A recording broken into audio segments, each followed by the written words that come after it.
and so we started doing more things firefighter related.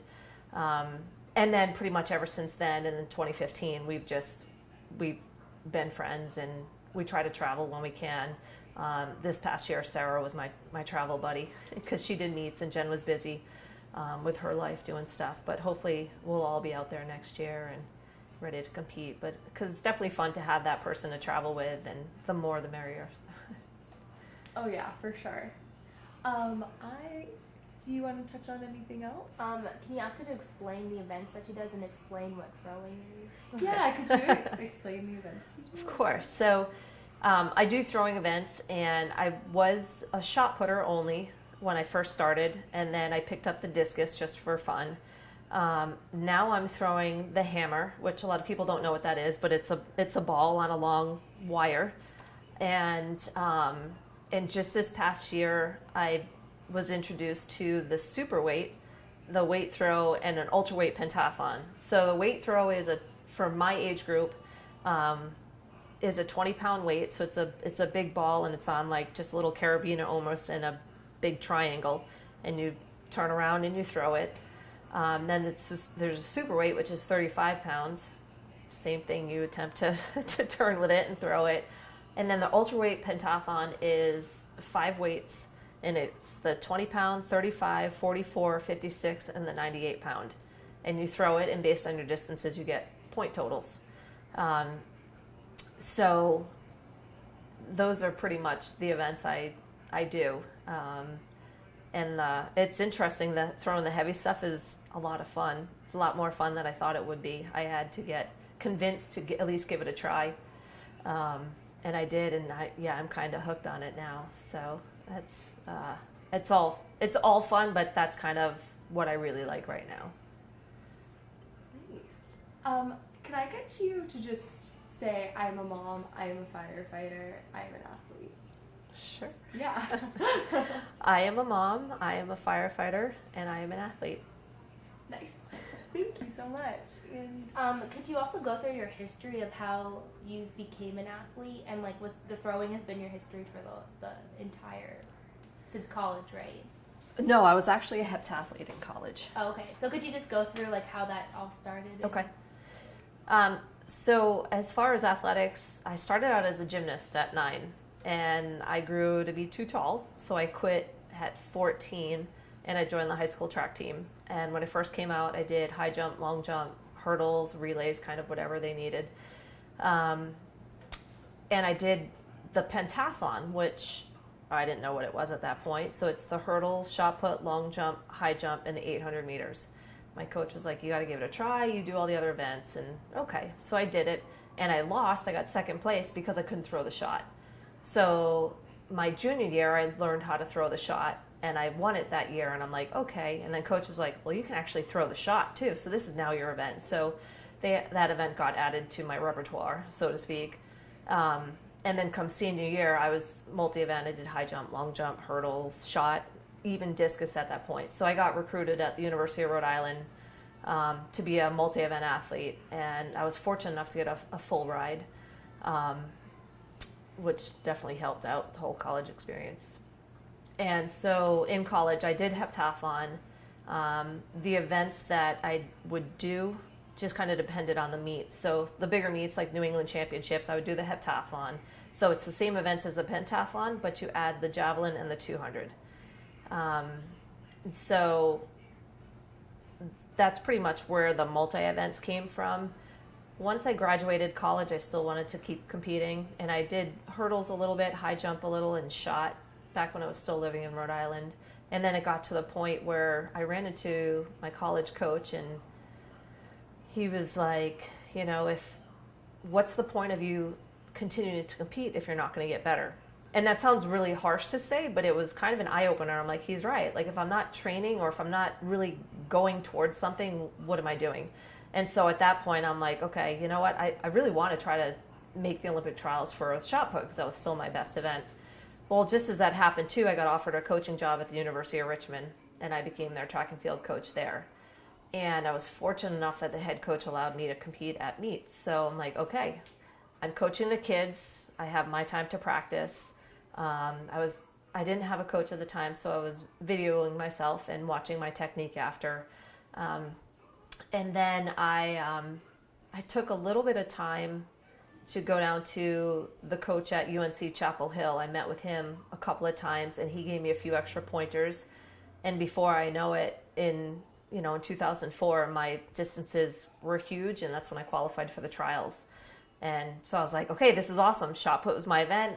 Here's the trials. I'm going to go have a good time. This is exactly what I wanted. This was my goal. This is what I've been training for. So, so I went to the trials. I didn't perform very well. I was very nervous. And then I competed. And then, after that, I was kind of like, I met my goal. Like, I did exactly what I wanted to do. So I'm going to just kind of take a break from it. And I will say, like, I took a break from track. I moved out here to Arizona. I didn't know anybody.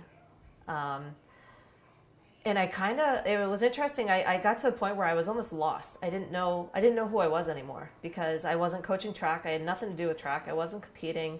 I was at a gym as a personal trainer, like I said, just meeting new people, but not really knowing what my purpose was in life. And it was weird. It was a weird and interesting time because I was 30.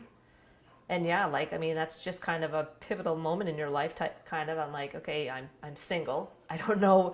I mean, am I going to get married? Am I going to have kids? Because when you're younger, of course, you're like, oh yeah, I'll be married, having kids by the time I'm 25. Well, here I was at 30. The relationship that I moved out here for didn't work.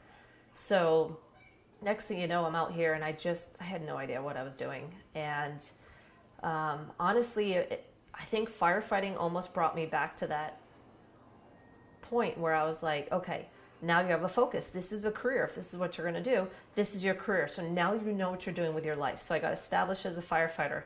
And at that point, of course, I was still trying to, date and find somebody, that partner. And it didn't work out, like I said, until I ran into my husband again. And it was kind of like an instant thing. And, it all happened so quickly because I was 36 and he was 39 and we met, we were engaged within a year, we were pregnant within the year after that, and the 2 kids came 19 months apart, and sometimes I think that's hard right now because we're just like, where did our life go? Because it happened so fast, and here we are 8 years later that you almost just don't get a chance to take a breath and kind of enjoy what you have, but we're really trying to do that now that they're getting a little bit older.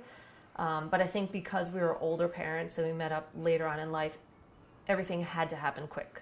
I was already 37 and 39 having the kids, so it needed to move fast, so to speak. But it's been a whirlwind, but it's been amazing. And can you tell us a little bit about your kids and your husband, like what the kids' names are, what their ages are, and a little bit about their personalities? So we've got Riley, who's 5. We call her Smiley Riley. She's very stubborn, but she's a lot of fun. She loves to dance, which is pretty funny. She'll dance almost anywhere. And the funny thing is she likes her sleep. She likes to stay up late and she likes to sleep in, which is the opposite of Sydney. Sydney's 7. Sydney's a lot more like me. She's very serious for a 7-year-old. Very organized, likes to plan out her life exactly like I do. She has a calendar where she likes to write out what's going on for the day. And she likes the mornings just like I do. So, but she looks exactly like my husband, and Riley looks like me. So it's funny that they have their opposite looks, but the opposite personalities. And my husband, John, he, like I said, he works for the Diamondbacks, so he's not around a lot. But he's very relaxed, which I think is what makes us work, because I can be very high strung. I definitely like things a certain way, and like, we got to do this, we got to do this, we got to do that. And he's more just like, relax, it's okay if it's not done. We've got the whole day. So he kind of, I don't want to say puts me in my place, but we just work well with each other, as far as, because we're opposite personalities in a lot of sense. It works, and I think that's what makes the marriage work. And what do you think the biggest misconception about women firefighters is? Like, do you think that there's, because people don't think women could, like, what's the biggest misconception? I think the biggest misconception is kind of what I was leading to with the academy, is people think that, oh, you have to have a certain number of women firefighters for equality kind of thing, and it's not true. You get hired because you can do the job. They don't care whether you're male or female. But that's the thing. I think some people they're like, oh, she's a female firefighter, yeah, because they need numbers. And again, that's not how it is. We all have the same standard tests we have to take. We all have the same physical agility, and you have to be able to do the job. And how is the dynamic? How many do you work with other female firefighters at your? So it depends. So for me, I don't have a permanent station right now. So every morning when I get ready to go on shift, I call down and I find out where I'm working. And then I'll go to that station. And they've kind of been sending me to the same few stations, so I get a good idea. I already know what the crew's like and whether they cook, because some crews don't cook anymore, but the majority of them still do. I've been fortunate enough to work with one of my other friends a lot, and she's an engineer on the truck, and so she drives us to the calls and everything. And actually yesterday's shift, the captain was a female, and it's nice to look around and see fit female firefighters. So it's kind of a good deal, and it's nice to just, I don't know, kind of get away and again not be watching football or Sports Center all day. There's a lot of like little rooms where you can watch TV and stuff, and hey, you want to go watch a chick flick, and we'll go watch a chick flick. So yeah, it's kind of nice to have women around. Yeah, what would you say, like, would you have any advice for someone who's looking to get into firefighting? Do your research, figure out what exactly you need to do in order to get hired. Each city is a little bit different. But the biggest thing is if you can go to a station, visit a station, do some ride-alongs so you know exactly what the culture's like. Because it's not necessarily, if you don't know anything about fire departments and the culture, it's just a little bit different. You don't know that, this is what you do in the morning. The morning's all cleaning, and then we do a workout, and then we go shopping, and then you cook your meals, and then you kind of have downtime for a little bit, and then it's time to cook. So you've got a routine and things, but again, you kind of have to know what your role is going to be in the department. And the younger people on the job, they have different responsibilities in a sense of, usually the younger people are the ones cleaning the bathrooms, which, hey, that's all right. Everyone else has done it before. So, but just, learning the culture. Nice. I just had one question and I lost it. Let me think. Oh, what was the turnaround time from when you had your daughters and then how long was the time gap before you were pulling people out of burning buildings again? So we had to use, you can take up to 12 weeks off, but it's your own time. You have to use your sick and vacation time. We don't get maternity leave. You just get to take the time off without having an excuse. Your excuse was you had a child. So you have that time off, and then after 12 weeks, you pretty much need to be ready to get back on the truck. When I had my kids, I don't think there was, I tried to stay off a little bit longer, and they didn't really allow that unless you took time off. We just couldn't afford to have time off because at that point, we had 2 kids and just couldn't do it. So, but they put you through a re-entry program, so they have to make sure that you're capable of hooking up to a hydrant and pulling a hand line in and doing stuff like that. So there are standards. So even though you had that time off, you have to get yourself back in shape so that you can do your job. 12 weeks? That's crazy. Oh my gosh. Is there a reason why you don't get maternity? Yeah, why don't, especially because you work for the state, right? Yeah, but it's the same thing even with the guys, as people think it's funny, there are a lot of guys that would like to have time off too, to be at home to help out their wives, and it's just what it is. It's the same thing for if the guys want time off, you fill out your FMLA and that's what it is. So yeah, I don't know. Oh my gosh, that's crazy. Incredible. Wow. Dude, John, come on. John!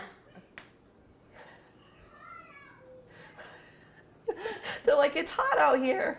I don't think he saw them on the front porch. That's why.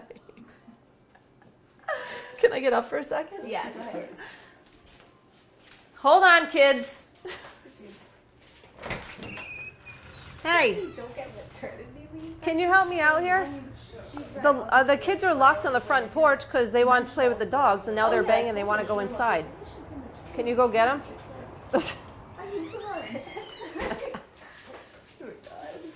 Again, reality right there. Do you guys want? Do you think we should touch on anything else? or- Could you tell us just a little bit about Sarah and how you met Sarah? So I met Sarah, I think the same way I met Jen, just through the firefighter challenge, and then she had contacted me about being part of the Arizona Firefighter Athletics. So once I joined that group, you know, her and I became closer because we do fundraising and all sorts of things for these meets that we go to and everything. And then yeah, she actually works in the station right down the street from my house. So when she gets off shift, or both of us get off shift, we'll meet over at MCC and practice. And so just through track and field again, because she was another ASU athlete too with Jen. So, but yeah, that's how I met her. How does it, like, is it nice to have that kind of support system, that, like, having other people who can relate to your experience being a woman? Yeah, for sure. And it's definitely nice to just, besides Jen and Sarah, to have the other women on the job, just to kind of run things past. I'm sorry, they locked themselves out. You're more than welcome to get up and do whatever you want to do. Yeah. Absolutely. If you can describe Jen's personality. Remember we wanted What to are you guys like, doing? If you can describe her, like, her personality. Yeah. Okay, where are you now? I forgot about that. Okay. There you go. Take 5. All right.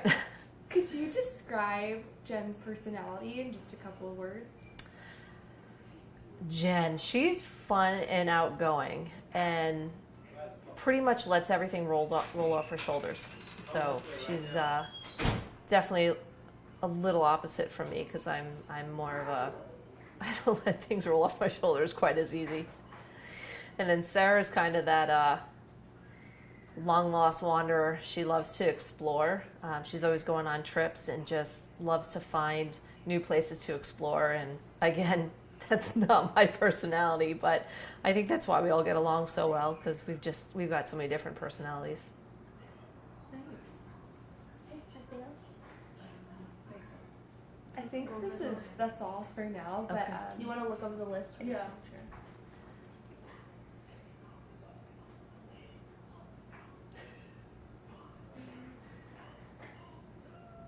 I think we touched on everything. But if we have any more questions, we could always interview again. Yeah, and could you do the statement one more time and just say, hi, my name's Angela, I'm a mom, firefighter, and an athlete. Okay. Hi, my name is Angela Hersner. I'm a firefighter, a mom, and an athlete. Nice. Nice. Okay. I think we're Thank you good. so much. All right.